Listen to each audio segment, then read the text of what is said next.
All right, welcome back everybody. As you can see, I have a special guest with me today. This is my friend Jill MacDonald. Say hi to everybody, Jill. Hey everyone.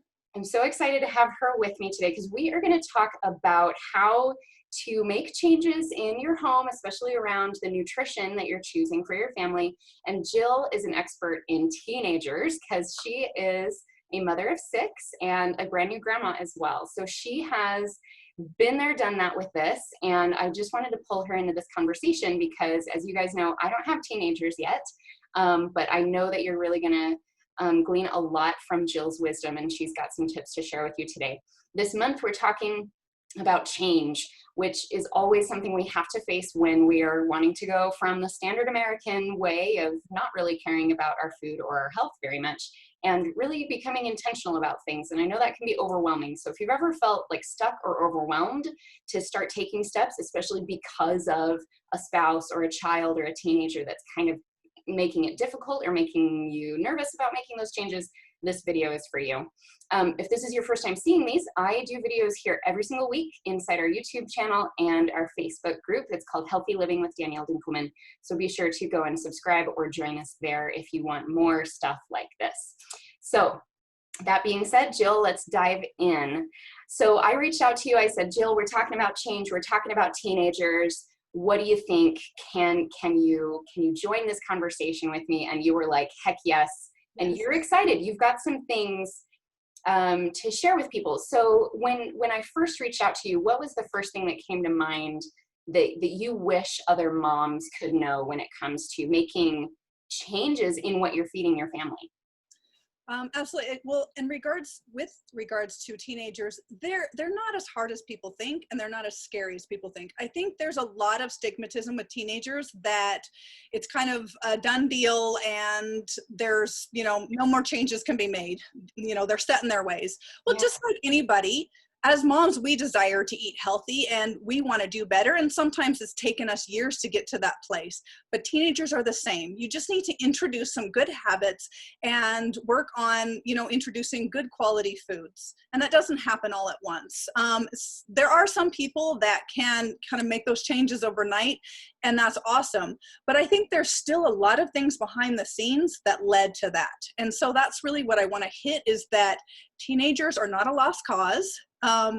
They can be stubborn, and each and every one of us has a very different personality, different likes, different dislikes. And so teenagers are just the same. And so, yeah, I really want to address how to really kind of approach them and things that we can do to help them be successful. I love that. Okay, so you're right out of the gate addressing the limiting belief that probably a lot of moms have, that teenagers are a lost cause. Anything that I do here, they're going to fight me on. They don't care about health. You're saying that's just not true. There's really some possibilities here. And I have to say, I know you pretty well, Jill, and I know that you are very in tune with who your children are. And I think that's a big foundation. Correct me if I'm wrong, but that's a big foundation of your parenting, is that you've always really strove to understand the individuality of each of your kids. So that's pretty amazing. And I think any mom would really benefit from that. Is there one thing that you could point a mom to that feels like they don't quite understand their kids on that level? Is there something that you would point them to help them do that? Absolutely. So I think the first thing is really seek for understanding before you seek to be understood. Go to them, listen to their cues, because they're teaching you and telling you every single day, just like little children are. When you have a baby and you bring a baby home, what do? You listen to the baby's cries. You learn what cry does what for that child and what they need. A teenager is the same way. They're going to give you clues. They're going to give you signals. And it's really, you need to work on that relationship with them. And one of the things that really, through kind of prayer and inspiration, I was really looking to connect with my kids on a deeper level. And, food is a relationship. Just as we have a relationship with our children, we have a relationship with food. Some of us have healthy relationships with food. Some of us don't. And so we need to first mirror those things, model good behaviors, model those good things, regardless of what's going on around us. But then we need to seek to understand our children. And so one thing that really came to me strongly was stop criticizing their choices. Mm. Really seek ways to be positive and connect with them. And so as I've been doing that, I have been noticing huge strides and changes in our family, and even much faster than I expected. Now, right now, I love that your theme has changed because we're all in a world of massive change, aren't we? It's Absolutely. difficult right now, and it's thrown a lot of people for a loop. Yeah. But it's also an opportunity. We've been given opportunity to connect better with our children, to connect better with our spouses, to really take a step back and look at our priorities. Sometimes in our life, we look at things and we just think we have to do this, and we have this huge list. And then we become so overwhelmed and so burdened that we get away from the things that we say we value. Yeah. So if we value our relationships with our children, if we value healthy eating, then we need to spend time focusing on those things. Mm-hmm. And so really, seeking to praise your children for their choices is really, really important. And so sometimes it can be hard because teenagers can be prickly pears. I'm on my 4th teenager now. Mm-hmm. I've got a couple more coming up soon. So, yeah, I've found that, in fact, it was really interesting. I'll share a really quick story. Our 16-year-old, was working at a fast food place. He recently just got a different job, but he was working at a fast food place, and he came home one night and he was really frustrated. And I said, "Hey, what happened? What's going on?" So again, I was seeking to connect and listen.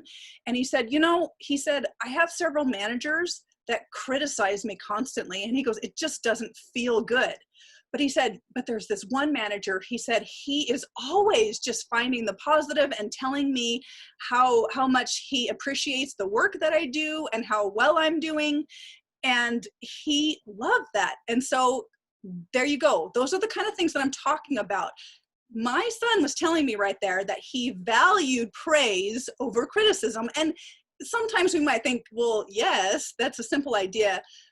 But again, it's easy to get caught in frustrations, especially with teenagers, when their room's messy, when, they're leaving things out, when, you're trying to smile at them and all you get back is a grunt and ugh, and you're going, it can be frustrating. Yeah. Okay. So I want to dive in here a little bit and highlight what you're saying. So what I'm hearing is that he was responding better to praise than criticism. And I think what you're saying here is that praise works better than shame when we're trying to help someone make changes or to improve. Yes. And I think when we say that, I think most people say, yeah, okay, I could agree with that. But when you're actually parenting or you're actually managing, yeah, you think that, oh, I just need to pinpoint all the problems, point them out, make them feel bad, and then they'll change. And humans just don't work that way, do they? No. Yeah, so that's a perfect example of that. I love the analogy of what you water grows. So if we want the good behavior or the healthy eating or whatever to grow and to expand, we want to look for moments to catch them doing that and be like, wow, that's so cool that you chose that. How does that make you feel? That's a really powerful principle that I think as parents is sometimes a hard one to really live. And like I said, it can be more difficult for teenagers because a lot of times the feedback you get from them can be negative for a long time. Yeah. But I am seeing a massive shift, like I said, with my 16-year-old, because I have been practicing this for a while and I'm seeing the effects. And it's like, he has been a lot more lovey. He's come to me and asked me questions more. He's been hugging me more. And I notice things have to be on his terms. Like when I try to go sometimes to give the love, I don't get that back. It's like, get away from me. So you just don't take offense. Just, okay, step back. All right. Just remind yourself that, it's life on their terms. And as they're learning to become adults, I cannot tell you how grateful I am to not be a teenager now. It is hard. Yeah. But I think the gifts that I've been given is I have not forgotten how hard it was to be a teenager. And I'm reminded daily. And so one of the things I remember very vividly about a teenager is my parents would talk to me and they'd say things that I'd roll my eyes and I'd grunt and I'd pretend like I wasn't listening. But every single thing I remember now, as I'm in my 40s, I remember what they said and I remember what they taught me, and those things stuck. And so it's really important to try to keep that in your mind, that it may seem like I'm not having an effect, but we need to indoctrinate our children as much as we can, because they're getting messages in the world every single day. They're being bombarded. And especially with like where we live here, I mean, and I know every state, I've seen this as well. We're bombarded with fast food and everything is just, you know, instant gratification. And so we have to be vigilant in bombarding our children with the messages that we want for them to hear. And when it comes to nutrition, just pound it as much as you can. But my next point I wanted to bring up was that be careful in how you do it. Yeah. One of the ways with teenagers, again, it can be difficult, but I try to throw in education in sneaky ways as much as I can. So, you know, my son would ask me for a ride to work.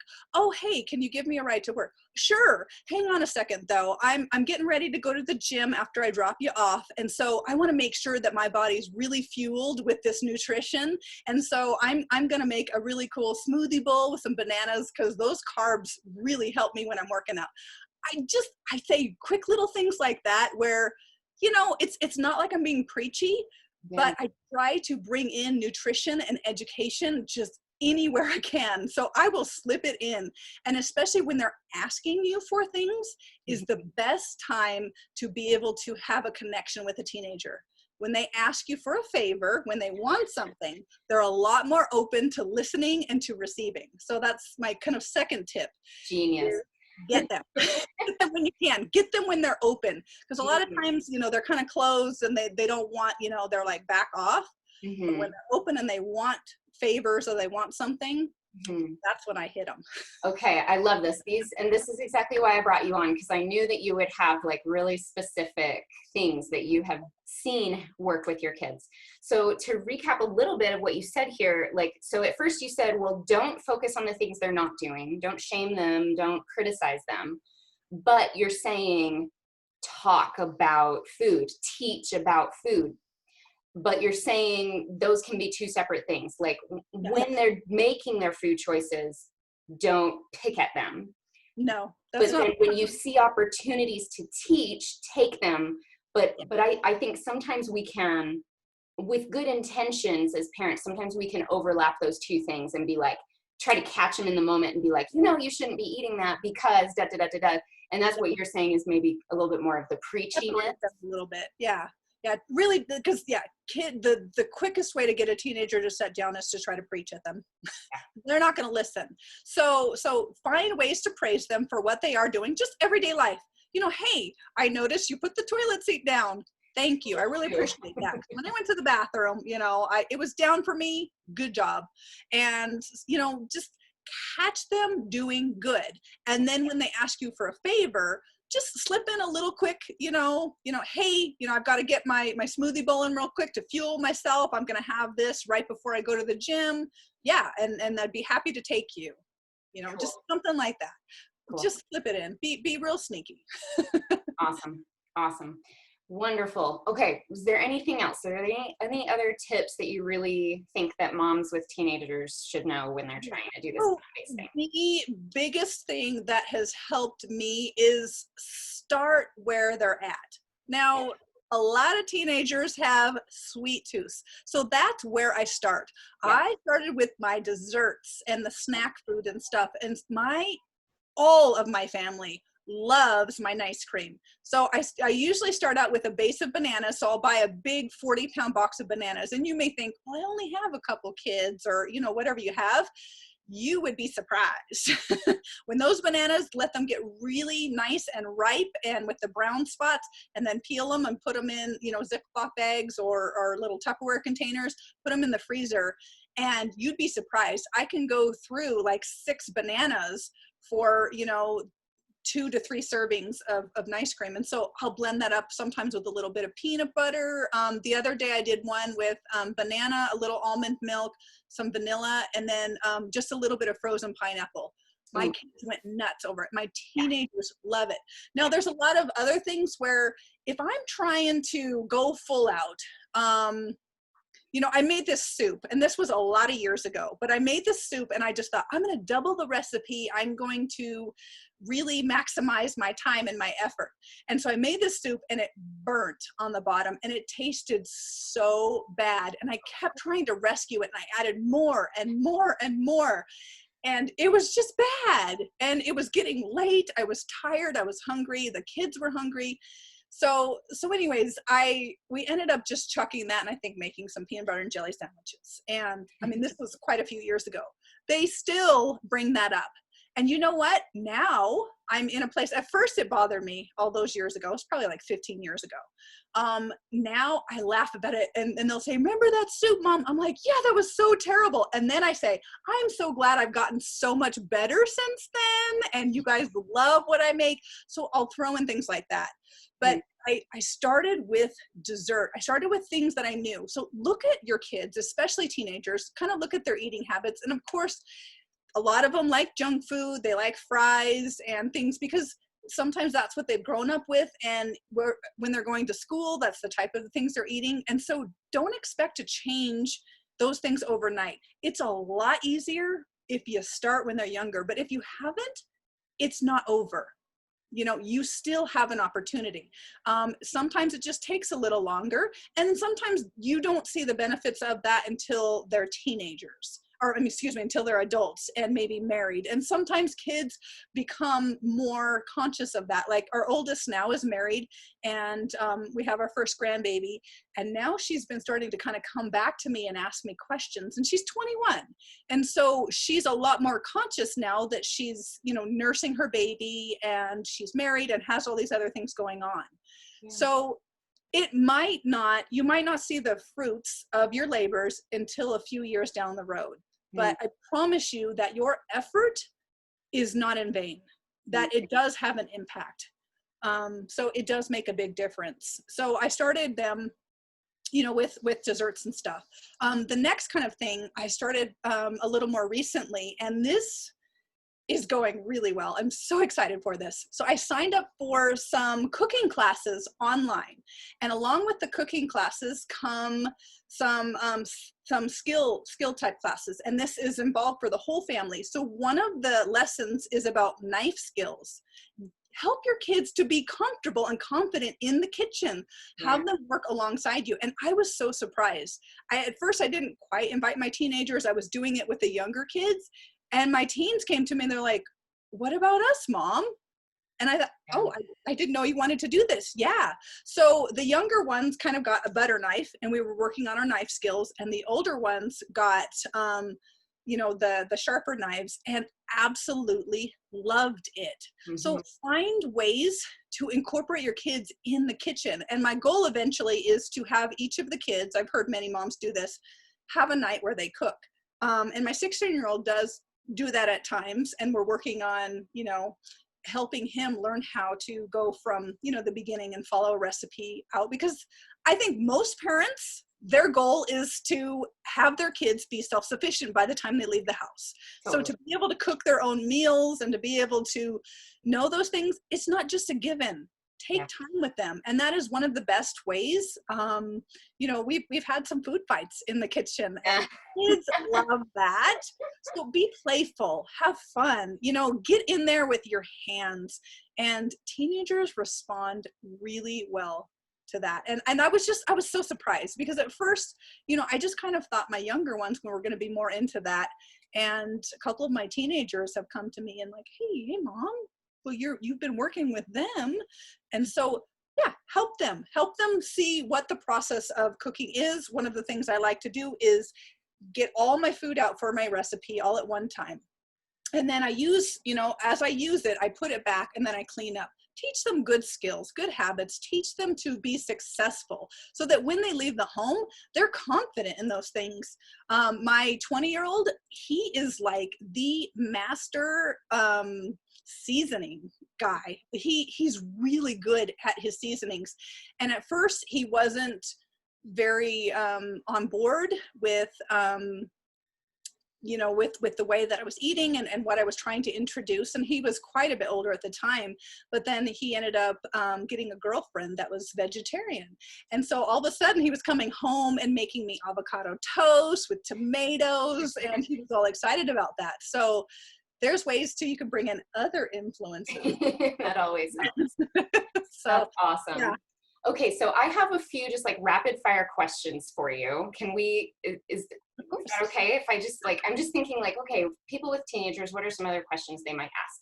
So I might have like a few. So number one, I'm thinking, when you decided to go plant-based, did you say, hey, this is what I'm doing and this is what I'm going to be cooking? And like, how did you do that? How did you approach that topic? Did you involve them in that process? So at first I didn't. I kind of just was stepping my toes out into the water myself. And so I just decided to kind of make some changes on my own for a little while and not really approach my family. And after, it wasn't too long, I think maybe a couple weeks or a month, then I felt more confident in it. And then I kind of started to go to them and I said, I'm feeling so much better. I've been noticing this, this, and this from this. And so I want to start cooking healthier, and I want to involve you guys, and this is kind of what I'm doing. So I did wait a little bit before I introduced it. Sounds like you tried it on yourself, and then yeah. I bet that was like pretty incredible for you to be able to speak from experience and, like you said, say, this is helping me feel amazing, and who doesn't want to feel amazing? So exactly. Okay, that's super cool. Yeah, and so then I approached my husband. He was in school at the time, and he wasn't really looking to make any changes. And so I just took him aside privately, and we had a conversation. I said, look, this is what I'm doing, and I care about the kids, and I care about you and your health, but I understand that you might not fully want to join me. And he said, he goes, I'll eat some of what you make, but there are, some things that I still want to eat. And so I just said, well, would you mind, for instance, like soda and some of the sugary snacks and things? I said, would you mind keeping those at school in your locker? And he said, absolutely. He agreed. He felt okay with that. Now, I know other people that have had maybe a secret place in their house or whatever, but we made it an agreement that he would have those things outside of the home, and that wouldn't be a visual presence in our home, because part of the thing is, if you have it in the house, you're going to eat it. Totally. So I kind of slowly made over things and brought, better things into the house. And then the kids didn't see it. And then, one thing we did do, which, okay, I don't expect everybody to do, but we got rid of our TV for a period of time. And we actually don't subscribe to regular TV. We don't have any cable or anything like that. We have kind of like Netflix and Amazon. But it was amazing after getting rid of the TV, how much my kids, they stopped asking for McDonald's. They stopped asking for the fast food. Oh. So like I said too, they're getting subliminally, just barrage every day. And so again, that was a choice for me, but that really helped my family for a period of time to not see those commercials constantly. My kids just stopped asking for it. Yeah. I think that's worth thinking about, because it's like you said, it's like if we're trying so hard to go upstream to the mainstream, we have to consider how many voices are out there and what are the conflicting messages to what you're trying to teach and what you're trying to implement in your home. That's totally valid. That's a really good point. I hadn't even thought of that. Okay, so I have one more question for you, and then I think we'll wrap up. This has been amazing. I think people are really, really going to enjoy thinking about their own family as they kind of have heard you share some stories and some experiences. So my last question is, was there ever a point that you felt like you needed to pull in other resources like documentaries or podcasts or anything that you kind of handed, or a book? Like, did you incorporate any of that as you introduced this into your family? Absolutely. Okay, so tell us a little bit about how that went. Did that work? Was that effective? And which formats or which podcasts or whatever did you use? It was, absolutely. So on Netflix, there is tons, Forks Over Knives. What's the one where the guy ate McDonald's? And is then that the Super Size Me? Yes, Okay. they loved that one. That was actually very impactful for my family because they felt like they could relate because it was like McDonald's and fast food, and that was Right. where we were at for a long time. Okay. Um, and so, yeah, so Super Size Me, I think, was one of the biggest ones. My husband and I both watched a little bit of Earthlings. I found it a little too graphic. After a while, I was like, okay, I got the point, and I stopped watching it. I did not show that one to my younger kids Yeah. because I felt like that would have been too much. A similar one along those lines is Cowspiracy. Have you seen, did you see that one?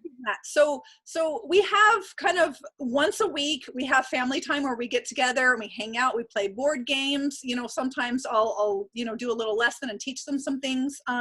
Years ago, there's a book by a Dr. Sears, and forgive me, I do not remember the title, but in there, he had a principle of a stop sign where it was like red light. These are foods that we never eat. Yellow light, these are foods that we eat sometimes, and then green light, these are go foods. Eat these all the time. And so what I did was I sat down with my kids and I got this huge roll of paper and I had them lay down on it and we traced their bodies, and then we cut out pictures of food that go inside the body that are like everyday foods we eat all the time, the green light foods. And then the yellow light, we kind of put yellow light foods, we put on the kind of the outside of the body, and then not on the line of the body. And then the red light foods we put on the very outside. And so I gave my kids a visual of what it looks like to fuel your body really well. And this is even with your teenagers. This wasn't just little kids. I did this with all of them. And so that was really helpful for a visual. So, I mean, that was like, I think 10, 15 years ago. And so my older ones were just newly teenagers at the time. Since then, I've actually adopted a couple other things that I just thought about. So we got a pull-up bar, and we put it, above our door. Now, when my kids were younger, I could totally beat them with pull-ups. And so we made it kind of an ongoing competition between myself and the kids and even the teenagers. Now, as they're teenagers, they're totally crushing me. But the thing is I've shown them too that taking care of my body is important, and I go to the gym and I work out and I lift weights, and my goal this year too is really to be in the best shape of my life. I'm working on my flexibility and my stamina, and so I still have contests with my 20-year-old doing pull-ups, doing push-ups.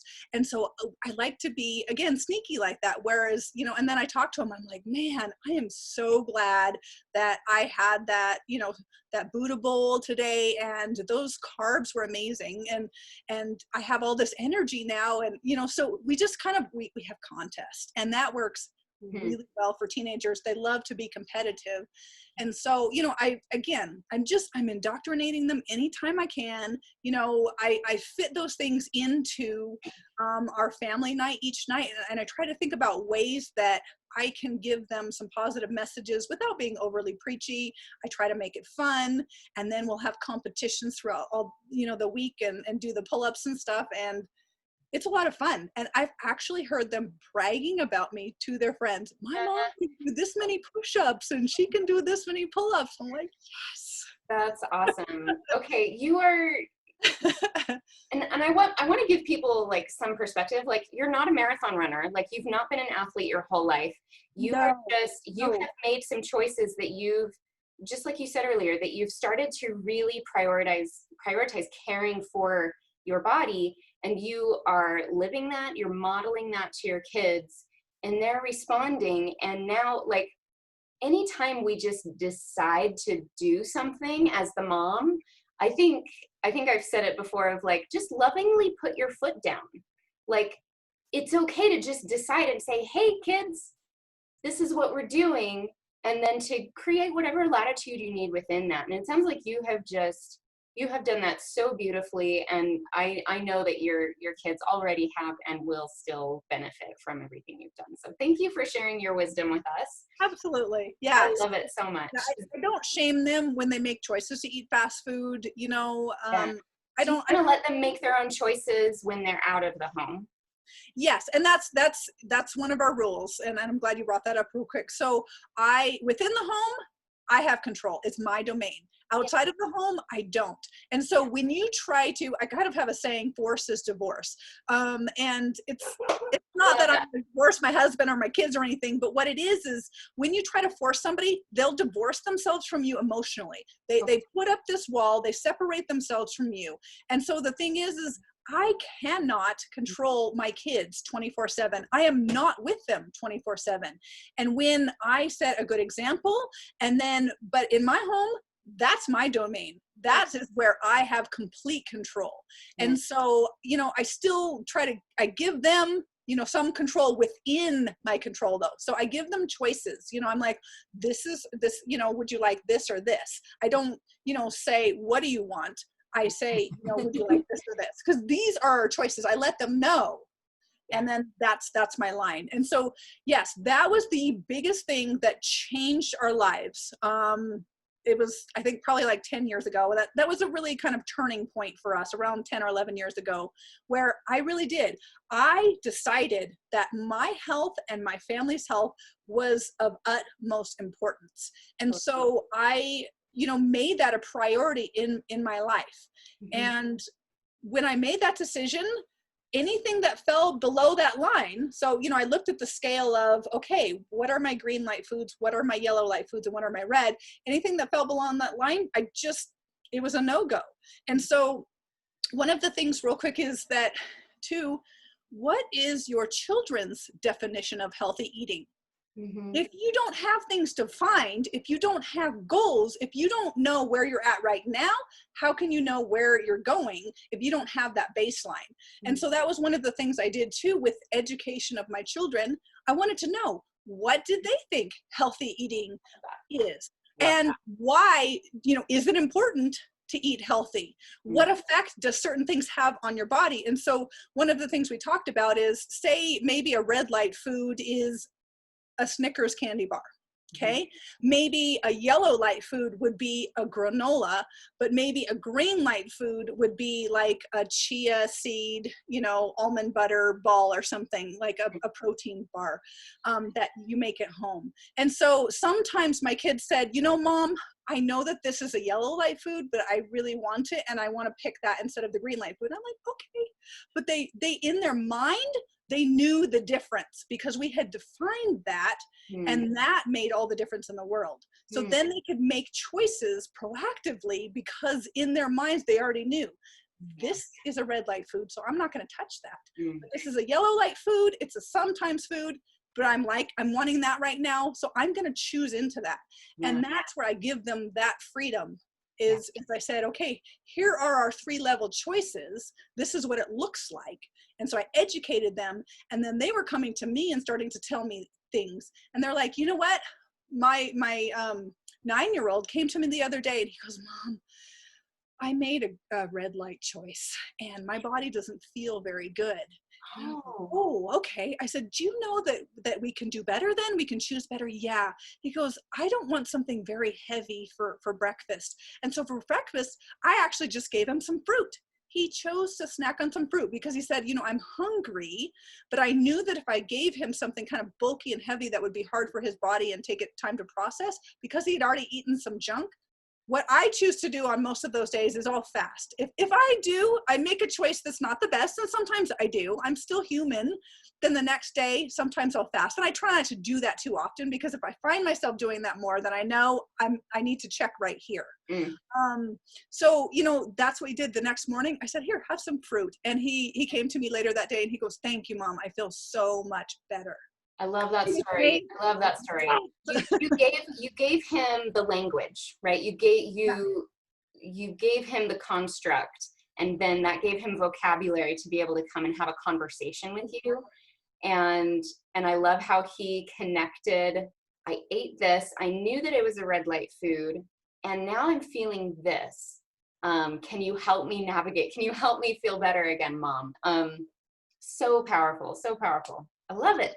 Yeah, that's the point, is sometimes our children do need those slip ups. Sometimes they need to mess up because it's healthy for them to feel what that feels like in our body. And my 16-year-old has actually come to me sometimes and said the exact same thing. He goes, Mom, I'm not feeling so good. And, and then I helped him connect the dots. Oh, what did you have last night? Well, I ate, a big old bowl of ice cream. Oh, okay. Well, do you see that maybe that wasn't the best choice? Do you think that might be why you're not feeling good? He's like, yeah, I could have made a better choice. I'm like, yes. Yeah. And how much more is that gonna become their choice? They're gonna have ownership of that, because that's a lesson that they learned from their experience. It's so important to help kids connect the dots and see the the causal effects of their choices. So it's not that we need to protect them from every kind of bad choice. It's that when they can trip and fall within the safety of our loving arms, where we can help them to see, okay, this is what the choice was, and this is what the effect of that was. And when they can do that as an adult, then they can start processing things. And so I'm seeing in my 9-year-old that he's coming to me and processing and seeing that, and I'm like, yes, that's what you want for your kids, and that's how to help them be successful for life.